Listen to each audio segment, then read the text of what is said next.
ఓం శ్రీమాత్రే నమః. అందరికీ నమస్కారం అండి. ఈరోజు మనము చదువుకోబోయే అంశము కార్తికేయ జననం, తారకాసురాది రాక్షసుల వధ. మన్మథుడు మహా ఆనందంగా బయలుదేరి శివుడు పరమ వైరాగ్యంతో ఉన్న స్థాణ్వాశ్రమానికి చేరుకున్నాడు. ఇప్పుడు అమ్మవారి ఇచ్చిన శరీరం, అమ్మవారు ఇచ్చిన ఆయుధాలతో ఉన్నాడు. మన్మథ బాణాల వలన వైరాగ్యం అంతా దూరం చేసుకుని తపస్సు విడిచిపెట్టి పార్వతీదేవి తపస్సు చేస్తున్న చోటికి వచ్చాడు. అమ్మతో అద్య ప్రభృతితే దాసః, ఈ రోజు నుండి నీ దాసుడిని అన్నాడు. అంతకు ముందు ఎన్ని తపస్సులు చేసినా పలకని స్వామి నీ దాసుడిని అన్నాడు. ఇది మన్మథుని శక్తి కాదు, అమ్మవారి కంటి చూపుకి ఉన్న శక్తి. ఆ శక్తి వల్లే మన్మథుడు వెళ్లి ఆ పని చేయగలిగాడు. అమ్మవారి కనుచూపు అనే మన్మథుడే ఆ పని చేయగలడు. పంచసర శాస్త్రబోధన పరమాచార్యేణ దృష్టిపాతేన కాంచీసీమ్ని కుమారి కాచన మోహయతి కామజేతారం అంటారు మూకశంకరుల వారు. ప్రీతోస్మి తవ తపోభిః, నీ తపస్సుతో నన్ను ప్రీతి పొందించావు అన్నాడు శివుడు. పార్వతీ పరమేశ్వరులకు దివ్యమైన కళ్యాణం జరిగింది. ఇక అక్కడి నుండి ఆవిడే ఆయనకు ప్రపంచం. పరమేశ్వరునికి అమ్మవారిపై ఎంత ప్రేమ! శివుడు మహాతపస్వి, మహావైరాగ్యం అంటారు. వైరాగ్యం అంటే శివుడే గుర్తు వస్తాడు, కానీ ఆయనంత శృంగార పురుషుడు మరొకళ్ళు ఉండరు. దివ్యమైన భువనాలలో పరమేశ్వరుడు అమ్మవారితో కలిసి విహరిస్తూ ఉన్నాడు.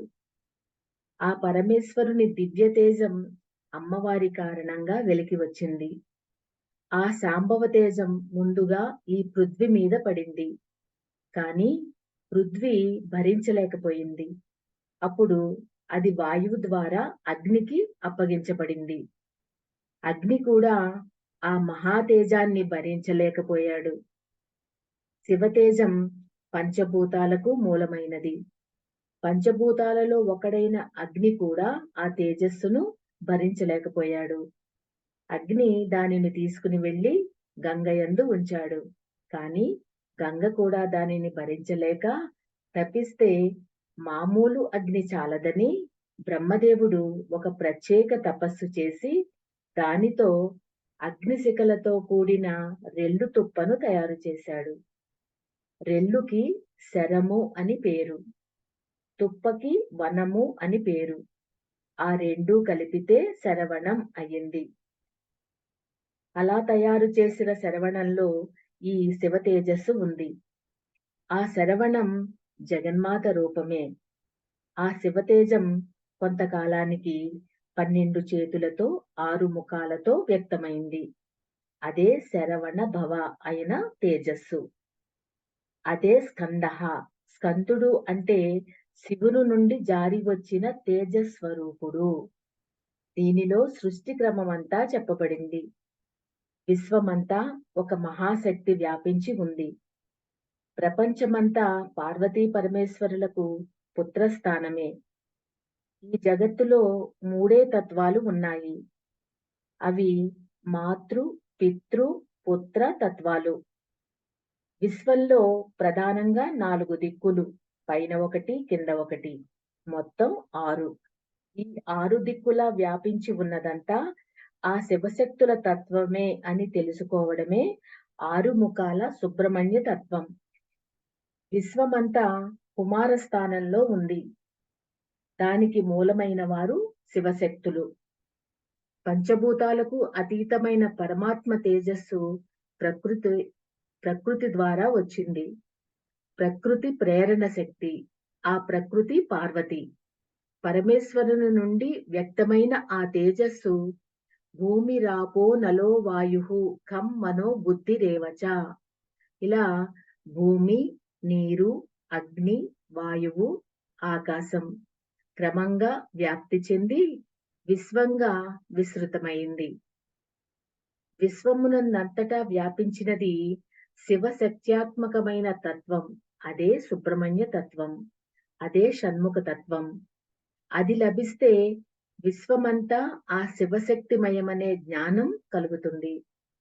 అతని చేతికి అమ్మవారు జ్ఞానశక్తి అనే ఆయుధాన్ని ఇచ్చారు.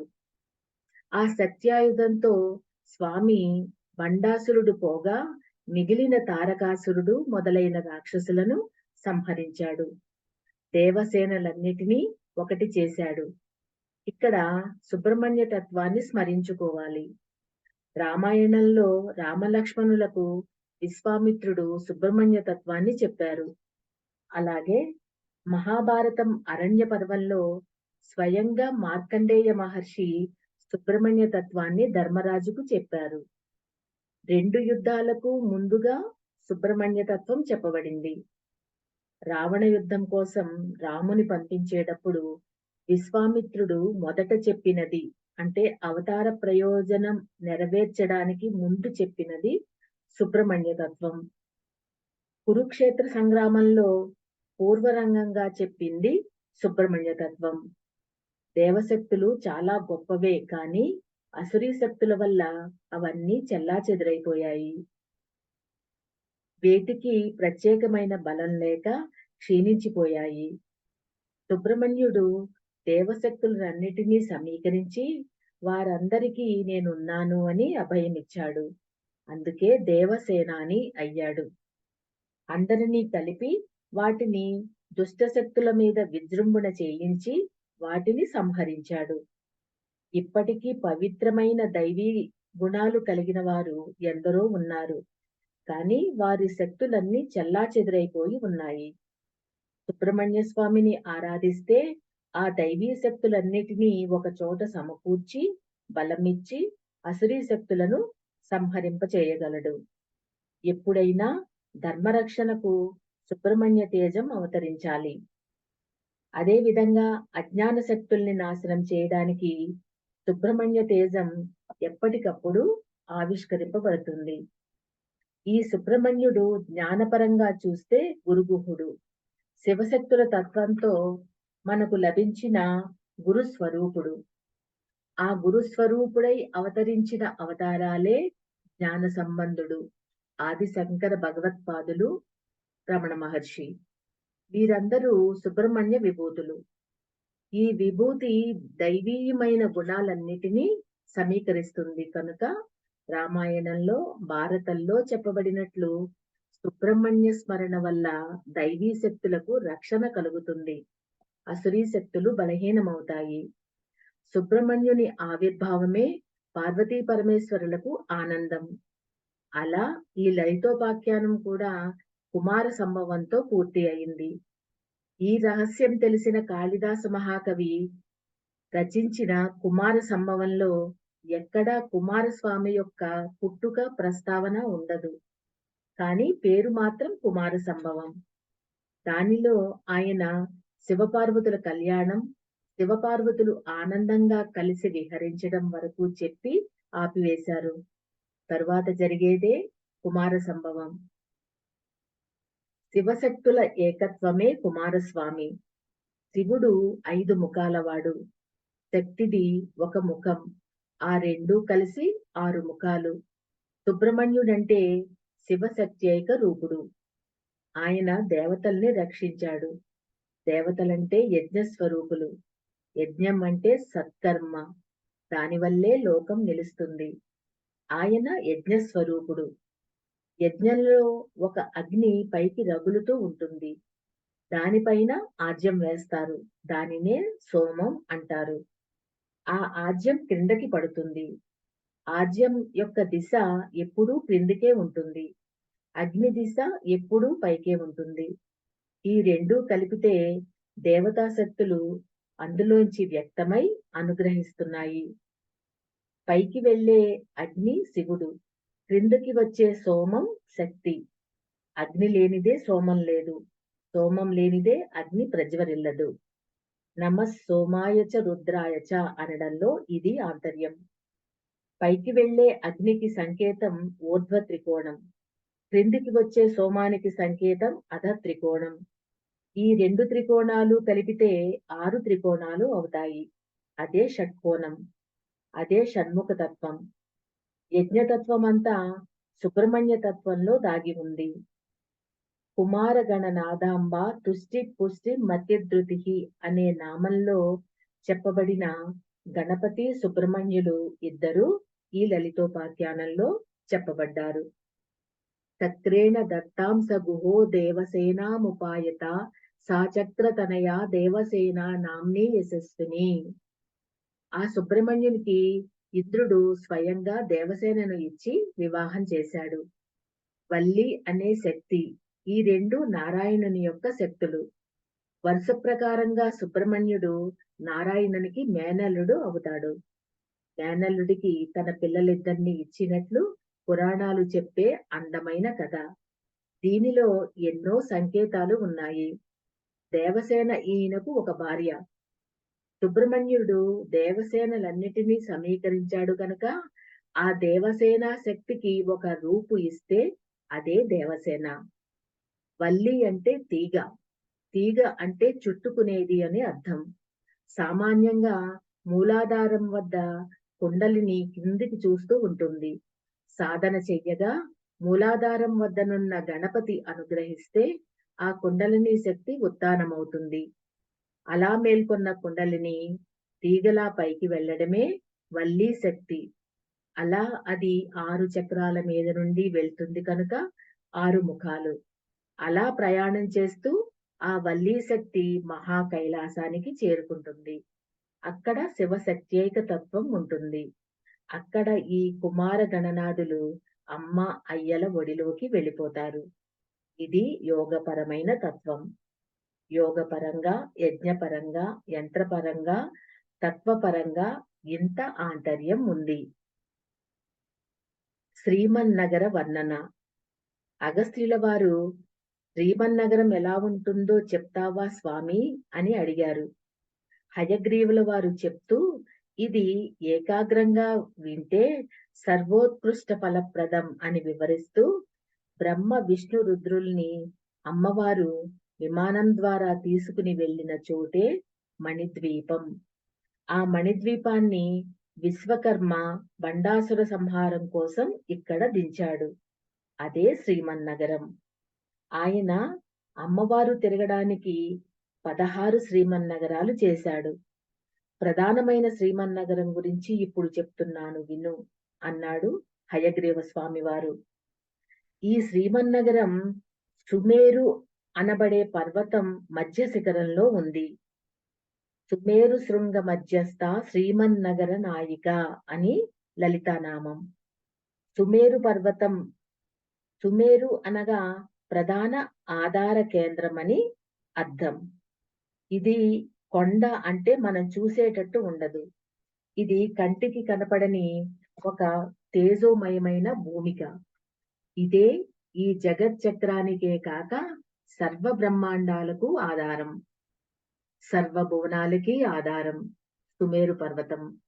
ఈ సుమేరుకు 3 శిఖరాలు ఉన్నాయి. అవే బ్రహ్మ, విష్ణు, రుద్ర శిఖరాలు. ఈ మూడింటికి మధ్యలో ఒక ముఖ్య శిఖరం ఉంది. ఇదే త్రికూట. ఆ ప్రధాన శిఖరమే సుమేరు మధ్య శృంగం. ఆ దివ్య శిఖరంపై శ్రీమన్నగర నిర్మాణము జరిగింది. మణిద్వీప పరంగా వర్ణిస్తే అమృతమయమైన సముద్ర మధ్యంలో మణిద్వీపంలో శ్రీమన్నగరంగా భావించాలి. అద్భుతమైన సుమేరు శృంగంలో అమృతమయమైన ఒక రస ప్రవాహం, దాని మధ్యలో ఉన్న మణిద్వీపం ఇక్కడ తెలియజేయబడుతోంది. దీనిలో మొత్తం 25 ప్రాకారాలు ఉంటాయి. ఆ తరువాత అమ్మవారి చింతామణి గృహం ఉంది. దానిలో అమ్మవారు కూర్చున్నారు. శంకర భగవత్పాదాచార్యుల వారు సౌందర్య లహరిలో సరళంగా ఒక శ్లోకంలో చెప్పారు. సుధా సింధోర్మధ్యే సుర వాటీ పరివృతే మణిద్వీపే నీపోపవనవతి చింతామణిగృహే శివాకారే మంచే పరమశివ పర్యంక నిలయాం భజంతి త్వాం ధన్యాః కతిచన చిదానందలహరీం. సుర విటపి వాటీ పరివృతే అని ఒక్క మాటలో చెప్పారు కానీ దీనిలో చాలా ప్రాకారాలు ఉన్నాయి. మణిద్వీపే, మణి అంటే రత్నాలు, ఆ రత్నాలతో మరికొన్ని ప్రాకారాలు ఉన్నాయి. మణిద్వీపంలో ప్రథమ ప్రాకారంలో మొదటి 8 ధాతు ప్రాకారాలు. ధాతువులంటే ఇనుము, వెండి, బంగారం మొదలైనవి. తరువాత 9 నవరత్న ప్రాకారాలు, తరువాత కొన్ని మణుల మండపాలు, చివరకు మహాపద్మాటవి, తరువాత చింతామణి గృహం. మణిద్వీప వర్ణన దేవీ భాగవతంలో చివరకు చెప్పబడింది. దానినే శ్రీమన్నగర వర్ణన అని లలితోపాఖ్యానంలో చివరకు తెలియచేశారు. చివరికి ఏ చోటికి చేరితే మరి తిరిగి వెనక్కి రాడో ఆ చోటు అది. అదే న తద్భాసయతే సూర్యః నక శాంకో న పావకః యద్గత్వా న నివర్తంతే తద్ధామ పరమం మమ అని చెప్పబడ్డ పరమమైన ధామం. ఏది నిరంతరం చింతన చేస్తే అదే అవుతారు. ఆ దివ్యధామ చింతకులు ఆ శాశ్వత ధామానికి చేరుకుంటారు. ప్రాకార ప్రథమ ప్రోక్త కాలాయస వినిర్మిత షట్చత్తాధిక సాహస్ర యోజనాయుత వేష్టన. ప్రథమ ప్రాకారం ఉక్కు లోహంతో నిర్మించబడింది. ప్రతి ప్రాకారానికి మధ్యలో 7 యోజనాల దూరం ఉంటుంది. ప్రథమ ప్రాకారానికి 7 యోజనాల దూరంలో కాంస్య ప్రాకారం ఉంది. కాంస్యం అనగా కంచు. కాలాయ సస్య సాలస్యాంతరే మారుత యోజనే అంతరే కాంస్యశాల సాత్వూర్వ వద్గో పురాన్విత. ఈ ప్రాకారంలో చక్కటి గోపురాలు, వసతులు ఉన్నాయి. ఉక్కు ప్రాకారానికి కాంస్య ప్రాకారానికి మధ్య ఉన్న 7 యోజనాల విస్తీర్ణమైన అద్భుతమైన భూమిలో రకరకాల దివ్య వృక్షాలు ఉన్నాయి. మణిద్వీపం అంటే ప్రపంచమనే వృత్తానికి కేంద్రం. కేంద్రంలో ఏది ఉందో అదే వృత్తంలో విస్తరించి కనిపిస్తుంది. ఈ ప్రపంచంలో ఏవేవైతే చూస్తున్నారో వాటిలో పోషించేవి, రక్షించేవి, కాపాడేవి దివ్యములు చాలా ఉన్నాయి. వీటన్నిటి మూలాలు అక్కడ ఉన్నాయి. అవే బ్రహ్మాండములందు అంతటా పంచబడి ఉన్నాయి. మణిద్వీపంలో ఏ ఏ వృక్షాలు చెప్తున్నారో అవి ఈ భూమి మీద ఉన్నట్టే అనిపిస్తాయి. వాటి దివ్యత్వ రూప వృక్షాలు అక్కడ ఉన్నాయి. అందుకే దీని పేరు నానా వృక్ష మహోద్యానం. ఏలా లవంగాస్తత్కోలాస్తదా కర్పూర సాకినః పీలవః కాకతుండా చ నలకాచాసరస్తదా అని నానా వృక్షములు అక్కడ ఉన్నాయి. నానా వృక్ష మహోద్యానే వర్తంతే వరసాకినః. ఈ ప్రాకారంలో ఉన్న ఒక్కొక్క ఉద్యానవనానికి ఒక్కొక్క అధిదేవత ఉంటాడు. వారి స్మరణ కూడా ఎంతో ప్రయోజనకరం. మూడవది తామ్రమయ అనగా రాగి ప్రాకారం. కాంస్య ప్రాకారం, రాగి ప్రాకారాలకు మధ్యలో ఉన్నది కల్పవాటిక. ఇక్కడ నుండి 6 ప్రాకారాలు కల్పవృక్షాల తోటలు, మందారం, కల్పవృక్షము, పారిజాతం, సంతానం, హరిచందనం అని 5 రకాలు ఉన్నాయి. 6 రకాల కల్పవృక్షాలలో మొదటిది కల్పకం. దీని తరువాత శీసమయమైన 4వ ప్రాకారం ఉంది. ఈ ప్రాకారంలో సంతాన వాటిక అనే కల్పవృక్షాల తోట ఉంది. తరువాతది ఆరకోటమయమైన 5వ ప్రాకారం. ఆరకోటం అంటే ఇత్తడి. ఇటు శీసమయ ప్రాకారానికి, అటు ఆరకోట ప్రాకారాల మధ్యలో ఉన్నది హరిచందన వాటిక అనే కల్పవృక్షాల తోట. 6వ ప్రాకారం పంచలోహ ధాతువులతో కూడుకుంది. ఈ ప్రాకారానికి, ఇత్తడి ప్రాకారానికి మధ్య ఉన్నది మందార ధూమ్ర మందార ద్రుమ వాటిక, మందార కల్పవృక్షాల తోట. 7వ ప్రాకారం రజత అనగా వెండి.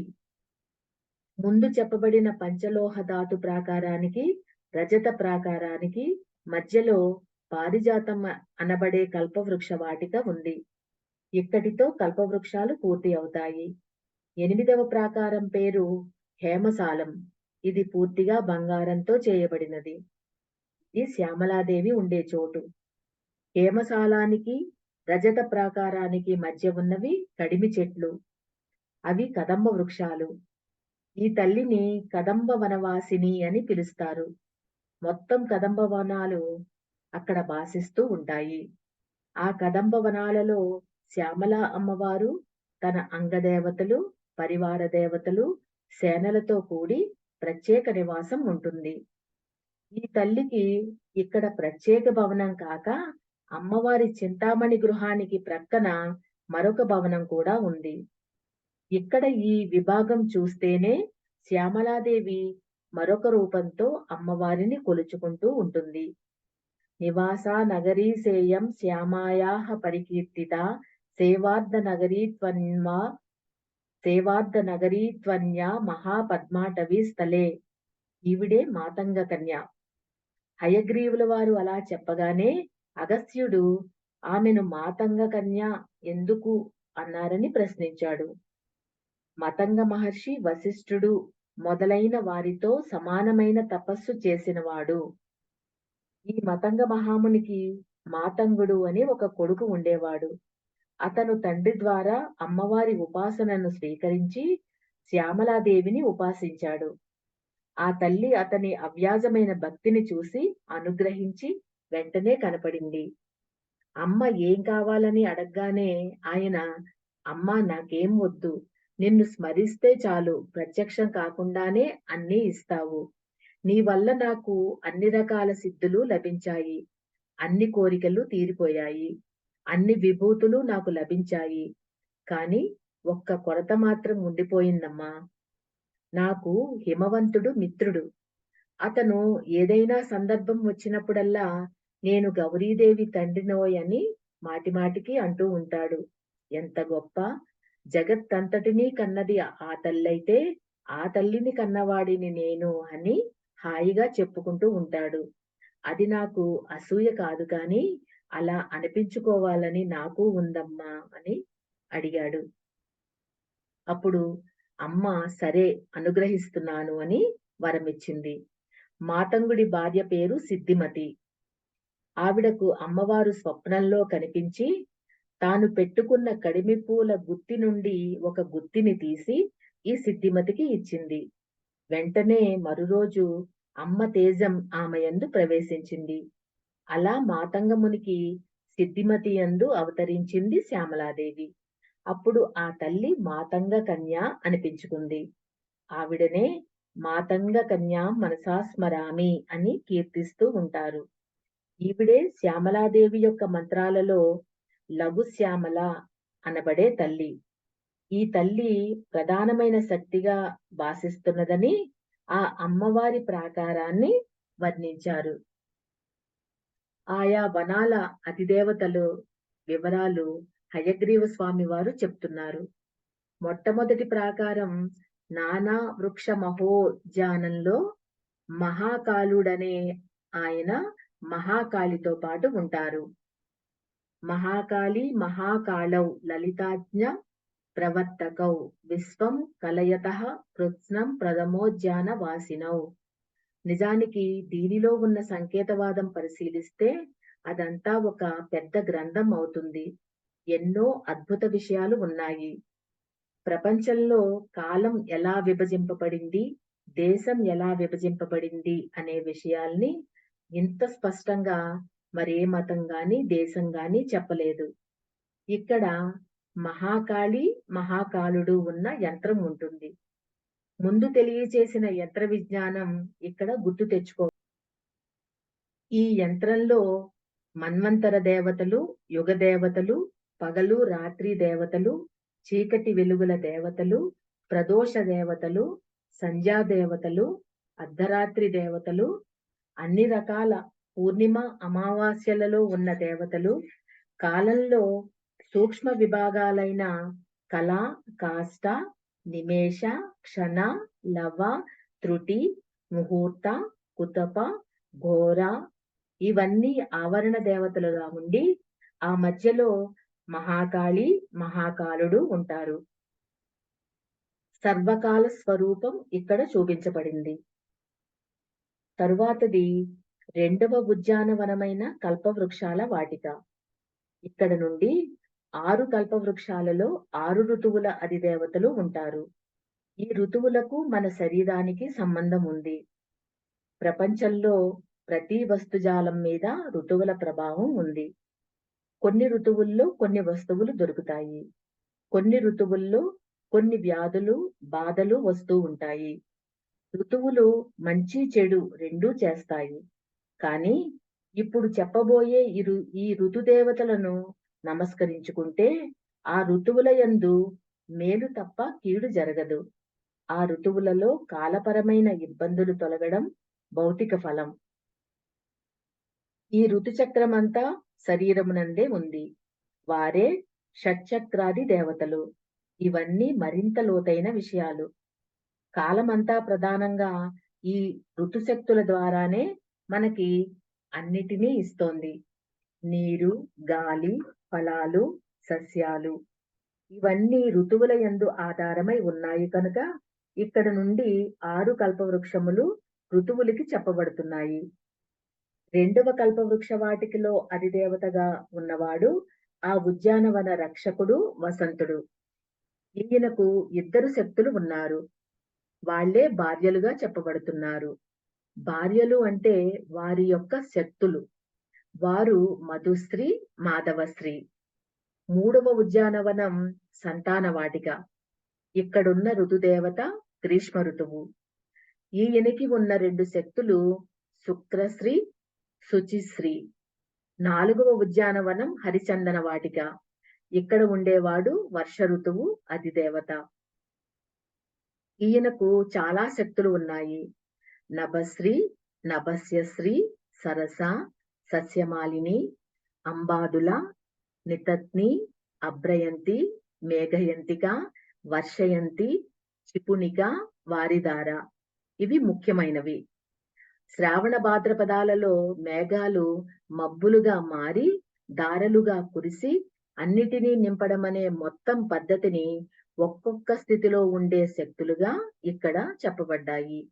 ఇవి ద్వాదశ శక్తులు. 5వ ఉద్యానవనం మందార వాటిక. ఇక్కడ శరదృతువు అధిదేవత ఉంటాడు. యశశ్రీ, ఊర్జశ్రీ అనే ఇద్దరు ఇతనికి ప్రాణశక్తులుగా భాసిస్తున్నారు. 6వ ఉద్యానవనం పారిజాత వాటికకు హేమంత ఋతువు అధిదేవత. సహశ్రీ, సహస్యశ్రీ అనేవారు ఈయన భార్యలు. ఉద్యానవనాల్లో 7వదైన కదంబ వనవాటిక అంటే 8వ ప్రాకారంలో ఉన్న దేవత శిశిర ఋతువు. తపశ్రీ, తపస్యశ్రీ ఈయన శక్తులు. వీరి స్మరణ ఆ ఋతుదేవతల అనుగ్రహాన్ని కలిగిస్తుంది. ఇలా ధాతు ప్రాకారాలు 8 వర్ణన పూర్తి అయింది. తరువాత 9 రత్న ప్రాకారాలు. పుష్య రాగాది విద్రుమాంత నవరత్న ప్రాకారేభ్యో నమః. పుష్యరాగం నుండి పగడం వరకు 9 ప్రాకారాలు తెలియజేస్తున్నారు. ముందుగా ఉన్నది పుష్యరాగమయ ప్రాకారం. దీని యందు ఉన్న ప్రాకారం బంగారు ప్రాకారం నుండి ఈ ప్రాకారం వరకు మధ్యలో ఉన్నదంతా పుష్యరాగమయమే. ఇక్కడ నుండి అమ్మవారి ఉపాసకులు ఏ స్థాయికి చెందిన వారు ఏ ప్రాకారంలో ఉంటారో చెప్పబడుతుంది. సిద్ధజాతులలో లలితాదేవిని ఉపాసించే వారంతా పుష్యరాగమయ ప్రాకారంలో అద్భుతమైన దివ్యానుభూతిని పొందుతూ అమ్మవారిని ఆరాధన చేస్తూ ఉంటారు. అక్కడ పొందే అనుభూతి చాలా విశేషం.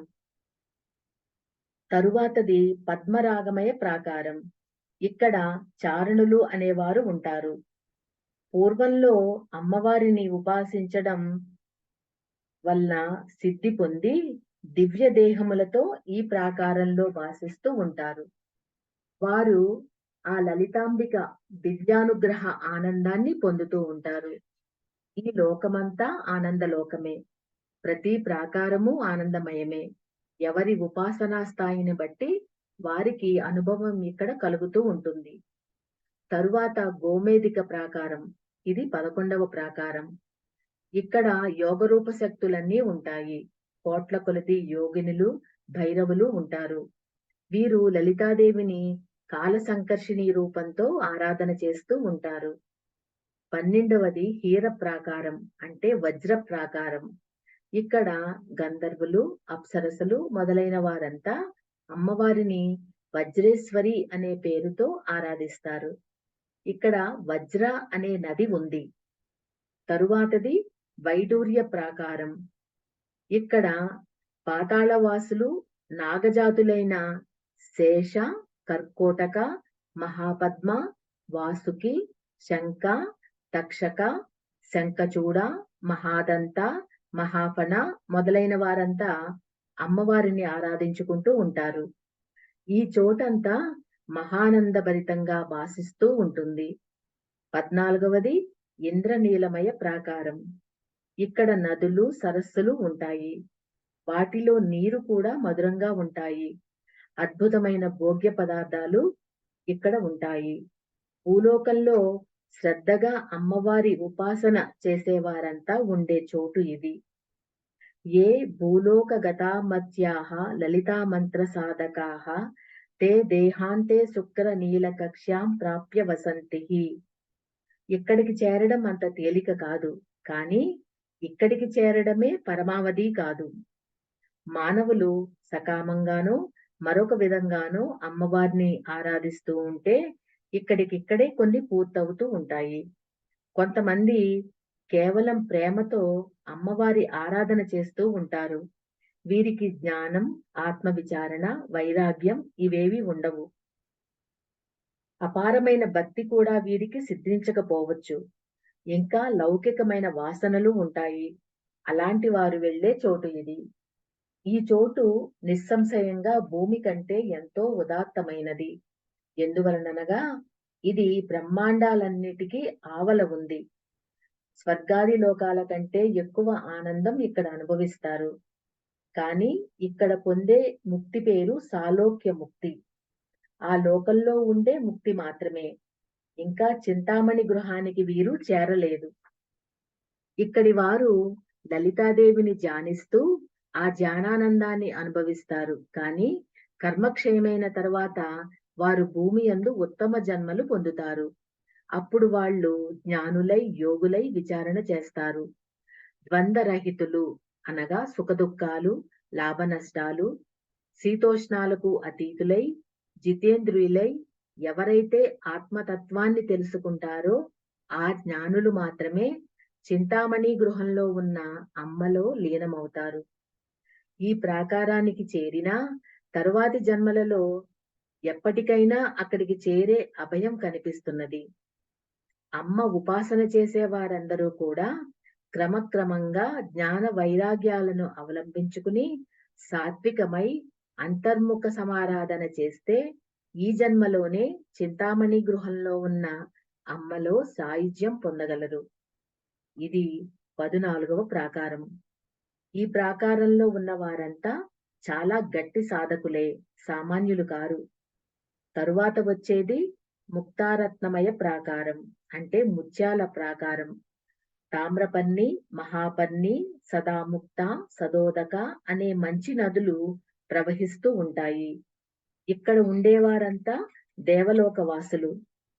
ఇంద్రాది లోకాలలో ఉండే దేవతలు అమ్మవారిని ఆరాధిస్తే ఇక్కడకు చేరతారు. ఆ దేవతలంతా ఇక్కడ దివ్యానంద అనుభవాన్ని పొందుతూ ఉంటారు. వీరిని రక్షించడానికి బ్రహ్మ, విష్ణు, రుద్ర లోకాల విభూతులు ఇక్కడ ఉంటాయి. బ్రహ్మ, విష్ణు, రుద్ర లోకాలు ప్రతి బ్రహ్మాండానికి ఉంటాయి. కానీ వాటి మూలం ఇక్కడ ఉంది. ఈ 15వ ప్రాకారంలోనే అష్టదిక్పాలకుల లోకాలు ఉన్నాయి. దీనిలో తూర్పు వైపు రుద్రలోకం ఉంది. ఈ రుద్రలోకంలో 16 ఆవరణలు ఉంటాయి. ఈ 16 ఆవరణల మధ్యలో మహారుద్రుడు ఉంటాడు. హిరణ్యబాహువు, సేనాని, దిశాంపతి, హరికేశుడు, పశుపతి, సస్పింజరుడు, విషీమంతుడు, పదీనాంపతి, బభ్రుసుడు, వివ్యాధి, అన్నపతి, హరికేశుడు, ఉపవీతి, పుష్టానాంపతి అని వీళ్ళ పేర్లుంటాయి. రుద్రంలో చెప్పబడ్డ దేవతలందరూ ఇక్కడ ఉన్నారు. లలితోపాఖ్యానంలో ఈ భాగం వింటే రుద్రాభిషేకం, రుద్రోపనిషత్ జపించిన ఫలితం వస్తుందని చెప్పారు. అమ్మ విద్యలో అన్ని విద్యలు ఉన్నాయి. తరువాతది మరకత ప్రాకారం. ఇది రత్న ప్రాకారాలలో కీలకమైన ప్రాకారం. ఈ ప్రాకారం దండనాదాదేవి అంటే వారాహీదేవి ఉండే చోటు. ఇక్కడ అద్భుతమైన గృహాలు, విస్తారమైన తాళవృక్షములు అనగా తాటి చెట్లు ఉంటాయి. అవన్నీ బంగారు ఆకులతో ఉంటాయి. ఆ చెట్ల బెరడు కూడా బంగారంగా ఉంటుంది, మెత్తగా ఉంటుంది. వాటి క్రిందకు వెడితే శాంతి లభిస్తుంది. దండనాదాదేవి యొక్క సమస్త పరివార దేవతలు ఈ ప్రాకారంలోనే ఉంటారు. ఈ తల్లికి ఇక్కడే కాక అమ్మవారి చింతామణి గృహం దగ్గర మరొక భవనం కూడా ఉంది. ఉన్మత్త భైరవి, స్వప్నేసి, తిరస్కరిణి, గిరిపదాదేవి మొదలైన వారాహి శక్తులు ఇక్కడ భాసిస్తూ ఉన్నాయి. తరువాతది విద్రుమ ప్రాకారం. విద్రుమం అనగా పగడం. ఈ 17వ ప్రాకారంలో బ్రహ్మలోక వాసులందరూ ఉంటారు. బ్రహ్మలోకంలో ఉండేవారు అమ్మ అనుగ్రహం పొందితే ఇక్కడికి చేరుకుంటారు. బ్రహ్మదేవుని వాసం. ఇక్కడ దివ్య మహర్షులు, వేదాలు కొలువై ఉంటాయి. తరువాత వచ్చేది మాణిక్య మండపం. దీనినే నానారత్నమయ ప్రాకారం అంటారు. ఇది చాలా ముఖ్యమైన ప్రాకారం. ఇక్కడ వైకుంఠంలో ఉన్న శక్తులన్నీ ఉంటాయి. అమ్మ లోకాలలో అన్ని లోకాలు ఉన్నాయి. అమ్మలో అందరు దేవతలు ఉన్నారు. ఇక్కడే అమ్మవారి నకాల నుంచి పుట్టిన దశావతారాలు ఉన్నాయి. ఆదిశేషువు పర్యంకంపై నారాయణుడు ఇక్కడ శయనిస్తూ ఉంటాడు. సమస్త ఆయుధాలతో, సర్వశక్తులతో, సర్వజ్ఞుడు, సర్వతోముఖుడైన దామోదరుడు ఇక్కడ ప్రకాశిస్తూ ఉంటాడు. తరువాతది సహస్ర స్తంభ మంటపం. ఇది 19వ ప్రాకారం. ఇక్కడ శివుడు సాక్షాత్ మహేశ్వర స్వరూపుడు, మహాదేవుడన్న పేరుతో ప్రకాశిస్తూ ఉంటాడు. ఇక్కడ 28 శైవాగమాలు రూపం ధరించి పూజలు అందుకుంటూ ఉంటాయి. లలితాదేవి భక్తులైన వారు ఈ మహాదేవుని ఆశ్రయిస్తే వారి మంత్రం, తపస్సు సిద్ధించేటట్లు అనుగ్రహిస్తాడు. ఇక్కడితో రత్న ప్రాకారాలు పూర్తి అయ్యాయి. మొత్తం ఇప్పటి వరకు 19 ప్రాకారాలు పూర్తి అయ్యాయి. తరువాతది మనోమయ ప్రాకారం. ఇప్పటి వరకు చెప్పినవన్నీ భౌతికంగా కనిపిస్తున్నాయి. కానీ మనస్సు ఎన్నో కల్పించగలదు, కానీ భౌతికంగా వాటిని చూడలేదు. భౌతికంగా కూడా సాధ్యం కాని వాటిని సాధ్యం చెయ్యగలిగే ప్రాకారాలు ఇక్కడ నుండి 3 రకాలు వస్తాయి. వాటిలో మొదటిదే ఈ మనోమయ ప్రాకారం. సహస్ర స్తంభ మంటపానికి, ఈ మనోమయ ప్రాకారానికి మధ్యలో ఒక బావి ఉంది. ఇది అమృత వాపి, అమృతపు బావి. దీని స్మరణ చాలా పుణ్యప్రదం. దీనిలో జలాన్ని తాగిన వారు సిద్ధులు, మహాబలులు, వజ్ర శరీరులు, ప్రాజ్ఞులు అవుతారు. ఈ నీరు ఎంత శక్తివంతమైందంటే వాసన చూసినా దాని యొక్క శక్తి లభిస్తుందని చెప్పారు. ఇక్కడ అనేక రకాల పక్షులు ఉంటాయి. ఆ పక్షులన్నీ లలితా మంత్రమే జపిస్తూ ఉంటాయి. అమృతవాపి అతి విశాలమైనది. దానిలో నౌకలు తిరుగుతూ ఉంటాయి. అక్కడికి చేరగలిగే స్థితి గల సిద్ధులను ఆ నౌకలలో విహారం చేయిస్తూ ఉంటారు. ఆ దివ్యానందాన్ని వారు పొందుతూ ఉంటారు. ఆ నౌకలలో ఎవరు ఎక్కాలనేది చూసుకుని నడిపే ఒక ఈశ్వరి ఉంటుంది. ఆవిడ నౌకేశ్వరీ దేవి. ఆ నౌకేశ్వరీ దేవి వారాహీదేవి చేత నియమింపబడిన ఒక శక్తి. ఆవిడ పేరు తార. తార అంటే దాటించునది అని అర్థం. నల్ల కలువల వంటి నీలకాంతులతో ఉన్న పరిచారికలు ఈ తారాదేవికి ఉంటారు. వీరి అనుమతి లేనిదే ఎవ్వరూ ఇటు రాలేరు. తరువాత వచ్చేది బుద్ధిశాలము. మనోప్రాకారానికి, బుద్ధి ప్రాకారానికి మధ్యలో ఆనందవాపి అనే బావి ఉంది. ఈ బావిలోని నీరు మద్యంలా ఉంటుంది. అంటే మత్తెక్కిస్తుంది. లోకంలో చూసేవి కావు. ఇవి దివ్యములైనవి. దీనికి పొగడపూల వాసన ఉంటుంది. ఇలా చెప్పడంలో హయగ్రీవ స్వామి దృశ్యం చెప్పడమే కాకుండా శబ్దం వినిపిస్తున్నాడు. వాసన కూడా చూపిస్తున్నాడు. మణిద్వీపాన్ని అనుభవంలోకి తెస్తున్నారు. ఆ బావిలోని నీరు బంగారు రంగులో భాసిస్తూ ఉంటుంది. ఇక్కడి నౌకేశ్వరీదేవికి వారుణీదేవి, సుధామాలిని, అమృతేశ్వరి అని 3 పేర్లు చెప్పారు. తరువాతది అహంకారమయ ప్రాకారం. ఇక్కడ విమర్శవాపి అనే ఒక పెద్ద బావి ఉంది. సుషుమ్నా నాడిలో స్రవించే అమృతపు రుచి అక్కడ ఉంటుంది. సుషుమ్నాంతర్గతమైనది. సుషుమ్నలో ప్రతి వారికి చిదేక రసరూపిణి అని ఒక అమృతధార ఉంటుంది. ఆధ్యాత్మిక సాధనలో ఒక్కొక్క ఇంద్రియ ప్రజ్ఞను దాటి ఎదిగిన వాడు ఒక్కొక్క ప్రాకారానికి చేరుకుంటాడు. ఇక్కడ భక్తుడి ప్రజ్ఞ ఏ స్థాయి దాకా వచ్చాక దేహం చాలించాడో ఆ స్థాయిలో అక్కడకు చేరతాడు. అనాత్మతత్వాన్ని పరిహరించడంలో సాధకుడు ఏ ప్రాకారం వరకు రాగలిగాడో అక్కడ నుంచి మణిద్వీపంలో కొనసాగుతుంది. సుషుమ్నలో ఉన్న ఆ పరమామృత రసాన్ని పట్టుకోగలిగిన వాడు ఇక్కడికి చేరుకుంటాడు. ఏ స్థితిలో దేహాన్ని విడిచిపెడతాడో ఆ యోగ స్థితిని అక్కడ అనుభవిస్తాడు. ఆ మణిద్వీపపు రుచి ఊహకి అందదు. ఇక్కడి నౌకేశ్వరీ దేవికి మరో పేరు కురుకుళ్ళాదేవి. ఈ 3 వాపికలు ఎడ, పింగళ, సుషుమ్నులుగా భావించవచ్చు. తరువాత వచ్చేది సూర్యబింబమయ ప్రాకారం. మన భూమికి ఒక సూర్యుడు కానీ ఇక్కడ ఇలాంటి సూర్యులు ఎందరో ఉన్నారు. వారందరికీ మూలస్థానం ఈ ప్రాకారం. ఇక్కడి తల్లి సంకల్పంలోంచి సూర్యమండలాలకి మూలమైన ఒక తేజస్వరూపుడు వచ్చాడు. ఆయన పేరు మార్తాండ భైరవుడు. ఆయన నుండే సమస్త బ్రహ్మాండాలలోకి సూర్యుడు వచ్చాడు. ఇక్కడ ఎండ ఉంటుంది కానీ వేడిగా కాకుండా ఆహ్లాదమయంగా ఉంటుంది. ఇక్కడ ఉండే సురలు, సిద్ధులు, నరులు, అసురులు అందరి శరీరం సూర్యకాంతిలా ఉంటుంది. ఈ సూర్యమండలం దగ్గర మార్తాండ భైరవుడు 12 రూపాలతో ప్రకాశిస్తూ ఉంటాడు. వీరే ద్వాదశాదిత్యులు. మార్తాండ భైరవుని దగ్గర 3 ప్రధాన శక్తులు ఉంటారు. ఆ పేర్లను విని ఆ దేవతలు అనుగ్రహించాలని నమస్కారం చేసుకుంటే చాలు, బ్రతుకు బాగుంటుంది. వీరంతా అమ్మవారిని ఆరాధన చేస్తూ ఉంటారు. అవి మహాప్రకాశక శక్తి, చక్షుస్మతి, ఛాయాదేవి అనే 3 శక్తులు. వీరి వల్లే వెలుగు వస్తోంది. మహాప్రకాశకం అంటే కాంతి, చక్షుస్మతి అంటే కన్ను, చూడగలిగే శక్తి, ఛాయ అంటే నీడ, వెలుగు ఉంటేనే నీడ ఉంటుంది. దీనినే బాలా తపోద్గార భూమి అంటారు. ఆ తపం అంటే ఎండ లేదా కాంతి.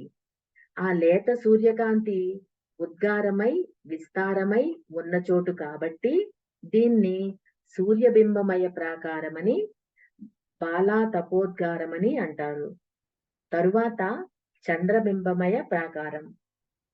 ప్రతి ప్రాకారం మధ్యలో దూరం 7 యోజనాలు. ఈ ప్రాకారంలో వెన్నెల కాంతి పరుచుకుని ఉంటుంది. దీని పేరు చంద్రికోద్గారము. సర్వచంద్రులకు, రసాలకు అధిదేవుడైన చంద్రుడు సోమనాథుడు అనే పేరుతో ప్రకాశిస్తూ ఉంటాడు. నిర్మలమైన ఆకారం కలిగి ఉంటాడు. ఆయన చుట్టూ అశ్విన్యాది నక్షత్రాది దేవతలు ప్రకాశిస్తూ ఉంటారు. సోమనాథుడు వీరందరితో కలిసి అమ్మను ఆరాధిస్తూ ఉంటాడు. తరువాతది శృంగార ప్రాకారం. శృంగారం అంటే అలంకారం, శోభ. దీన్నే తెలుగులో సింగారం అంటారు. ఇది కౌస్తుభమణులతో నిర్మించబడింది. ఇది భూమియందు దొరికే మణి కాదు, సముద్ర మదనంలో ఉద్భవించిన మణి. నారాయణుడు వక్షస్థలంలో పెట్టుకునే మణులు. ఇక్కడ మహాశృంగార పరిగ ఉంది. పరిగ అంటే కందకం. కోటల దగ్గర కందకం తవ్వి దానిలో నీరు పోసి శత్రువులు దాటి రాకుండా ఏర్పాటు చేస్తారు. ఆ విధంగా అక్కడ మహాశృంగార పరిగ ఉంది. దాని నిండా మంచి రసమయమైన జలం నింపబడి ఉంటుంది. దానిలో చాలా మంది చక్కగా అలంకరించుకున్న అందగాళ్ళు, అందగత్తెలు విహరిస్తూ దివ్యమైన ఆనందాన్ని అనుభవిస్తూ ఉంటారు. వారందరి మధ్యలో కూర్చుని ఆ పరిగనంతటిని జాగ్రత్తగా చూసుకునేవాడు మన్మథుడు. ఇక్కడ ఎవరు చింతామణి గృహంలోకి వెళ్ళాలో నిర్ణయించేది ఇతడే. అది దాటి వెళ్ళడం మహా కష్టం. మోహాన్ని ఎవరు పూర్తిగా జయిస్తారో వారు మాత్రమే దీనిని దాటి వెళ్ళగలరు. సంసారిణచ్చ రాగాంధాః బహు సంకల్ప కల్పనాః మోహాకులాచ్చ పురుషా వికల్ప క్షోభదూసరాః ప్రభాత ప్రభూతరాగ గహనాం ప్రౌఢ వ్యామోహదాయనీం. సంసారులైన వారు రాగాంధులు, అంటే ఒక వస్తువు నాది అని మమకారంలో పడి ఉండిపోయేవారు. అనేక సంకల్పాలు కలవారు. ఎంతో గొప్ప సాధనలు చేసినప్పటికీ ఈ ప్రాకారం వరకే చేరగలరు. ఈ శ్రీమన్నగర వర్ణన ఇంకా ఉందండి. మిగతాది రేపు చదువుకుందాము. ఓం శ్రీమాత్రే నమః. అందరికీ నమస్కారం అండి.